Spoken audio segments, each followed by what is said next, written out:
Araby, written by James Joyce in 1905, published in 1914. Read by Frank Blissett. North Richmond Street, being blind, was a quiet street, except at the hour when the Christian Brothers' School set the boys free. An uninhabited house of 2 stories stood at the blind end, detached from its neighbors in a square ground. The other houses of the street, conscious of decent lives within them, gazed at one another with brown, imperturbable faces. The former tenant of our house, a priest, had died in the back drawing-room.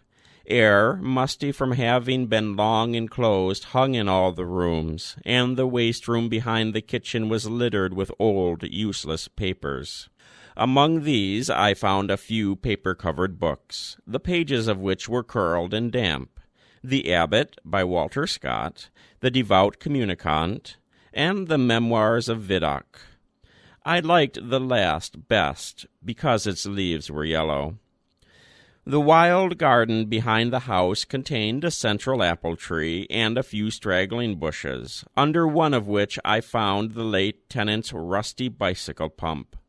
He had been a very charitable priest. In his will he had left all his money to institutions, and the furniture of his house to his sister. When the short days of winter came, dusk fell before we had well eaten our dinners. When we met in the street, the houses had grown somber. The space of sky above us was the color of ever-changing violet, and towards it the lamps of the street lifted their feeble lanterns. The cold air stung us, and we played till our bodies glowed. Our shouts echoed in the silent street. The career of our play brought us through the dark, muddy lanes behind the houses, where we ran the gauntlet of the rough tribes from the cottages, to the back doors of the dark, dripping gardens where odors arose from the ash pits, to the dark, odorous stables where a coachman smoothed and combed the horse or shook music from the buckled harness. When we returned to the street, light from the kitchen windows had filled the areas. If my uncle was seen turning the corner, we hid in the shadow until we had seen him safely housed. Or if Mangan's sister came out on the doorstep to call her brother in to his tea, we watched her from our shadow peer up and down the street. We waited to see whether she would remain or go in, and, if she remained, we left our shadow and walked up to Mangan's steps resignedly. She was waiting for us, her figure defined by the light from the half-open door. Her brother always teased her before he obeyed, and I stood by the railings looking at her. Her dress swung as she moved her body, and the soft rope of her hair tossed from side to side. Every morning I lay on the floor in the front parlor watching her door. The blind was pulled down to within an inch of the sash, so that I could not be seen. When she came out on the doorstep, my heart leaped. I ran to the hall, seized my books, and followed her.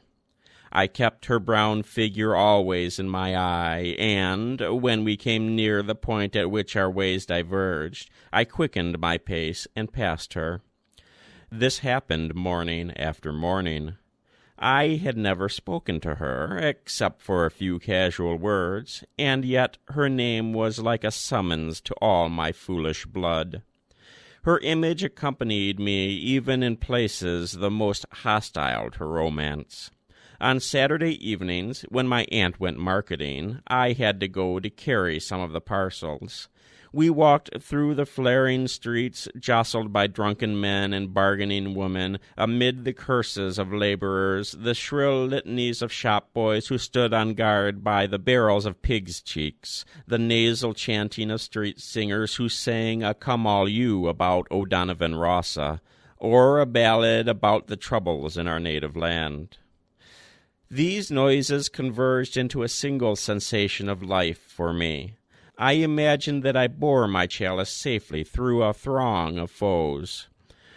Her name sprang to my lips at moments in strange prayers and praises which I myself did not understand. My eyes were often full of tears. I could not tell why. And at times a flood from my heart seemed to pour itself out into my bosom. I thought little of the future. I did not know whether I would ever speak to her or not, or, if I spoke to her, how I could tell her of my confused adoration. But my body was like a harp, and her words and gestures were like fingers running upon the wires. One evening I went into the back drawing-room in which the priest had died. It was a dark, rainy evening, and there was no sound in the house. Through one of the broken panes I heard the rain impinge upon the earth, the fine, incessant needles of water playing in the sodden beds. Some distant lamp or lighted window gleamed below me. I was thankful that I could see so little. All my senses seemed to desire to veil themselves, and, feeling that I was about to slip from them, I pressed the palms of my hand together until they trembled, murmuring, "O love," many times. At last she spoke to me. When she addressed the first words to me, I was so confused that I did not know what to answer. She asked me if I was going to Araby. I forgot whether I answered yes or no. It would be a splendid bazaar. She said she would love to go. "And why can't you?" I asked.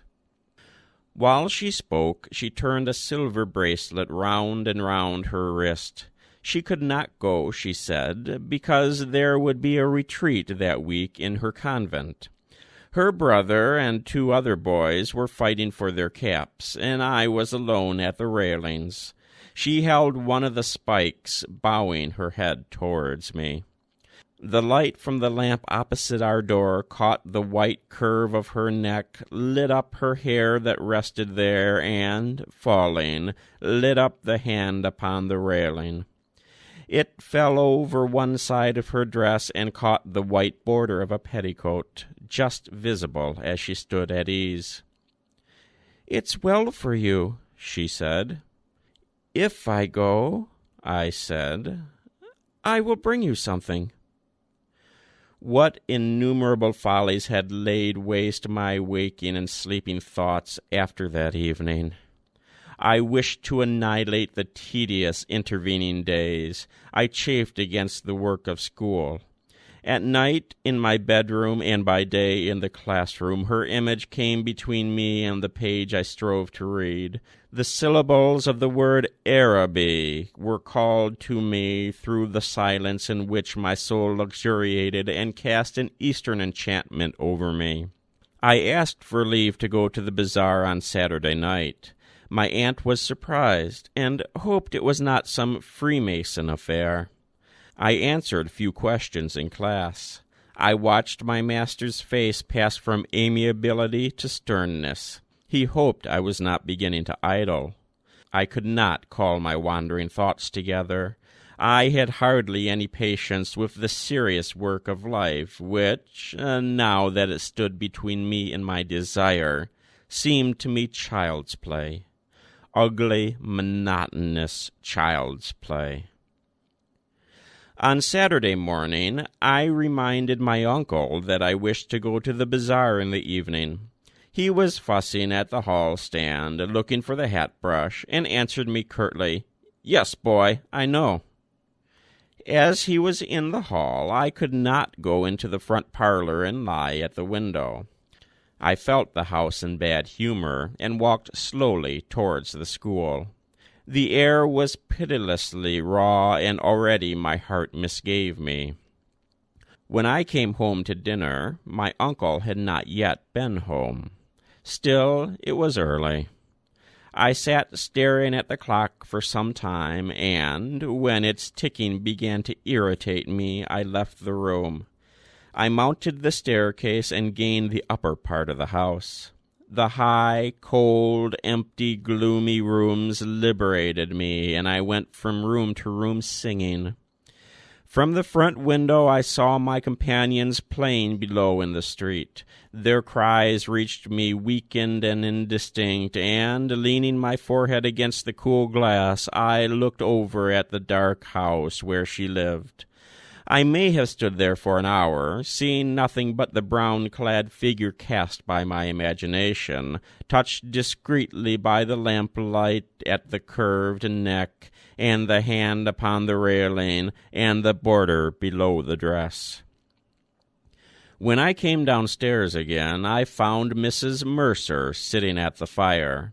She was an old, garrulous woman, a pawnbroker's widow, who collected used stamps for some pious purpose. I had to endure the gossip of the tea-table. The meal was prolonged beyond an hour, and still my uncle did not come. Mrs. Mercer stood up to go. She was sorry she couldn't wait any longer, but it was after 8 o'clock, and she did not like to be out late, as the night air was bad for her. When she had gone, I began to walk up and down the room, clenching my fists. My aunt said, "I'm afraid you may put off your bazaar for the night of our Lord." At 9 o'clock, I heard my uncle's latchkey in the hall door. I heard him talking to himself, and heard the hall stand rocking when it had received the weight of his overcoat. I could interpret the signs. When he was midway through his dinner, I asked him to give me the money to go to the bazaar. He had forgotten. "The people are in bed and after their first sleep now," he said. I did not smile. My aunt said to him energetically, "Can't you give him the money and let him go? You've kept him late enough as it is." My uncle said he was very sorry he had forgotten. He said he believed in the old saying, "All work and no play makes Jack a dull boy." He asked me where I was going, and when I told him a second time, he asked me, did I know the Arab's farewell to his steed?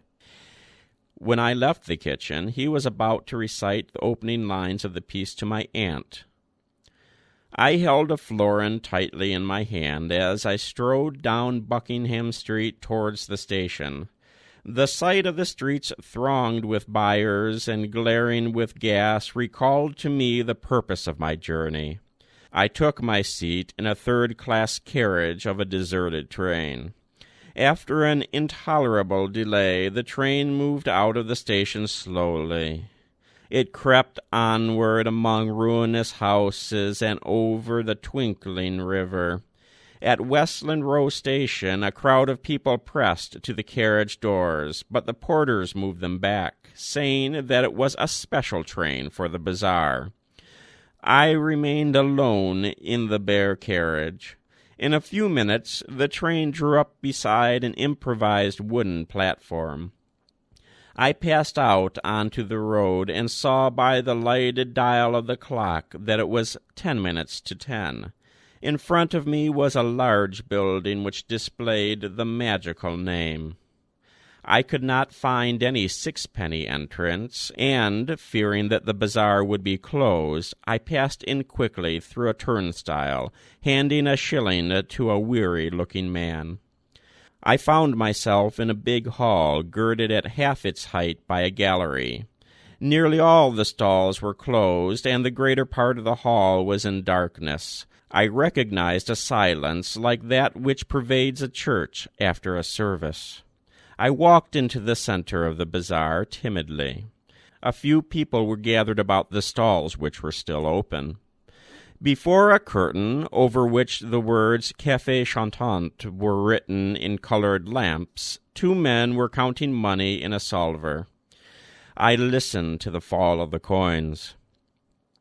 Remembering with difficulty why I had come, I went over to one of the stalls and examined porcelain vases and flowered tea sets. At the door of the stall, a young lady was talking and laughing with 2 young gentlemen. I remarked their English accents and listened vaguely to their conversation. "Oh, I never said such a thing." "Oh, but you did." "Oh, but I didn't." "Didn't she say that?" "Yes, I heard her." "Oh, there's a fib." Observing me, the young lady came over and asked me did I wish to buy anything. The tone of her voice was not encouraging. She seemed to have spoken to me out of a sense of duty. I looked humbly at the great jars that stood like Eastern guards on either side of the dark entrance to the stall, and murmured, "No, thank you." The young lady changed the position of one of the vases and went back to the two young men. They began to talk of the same subject.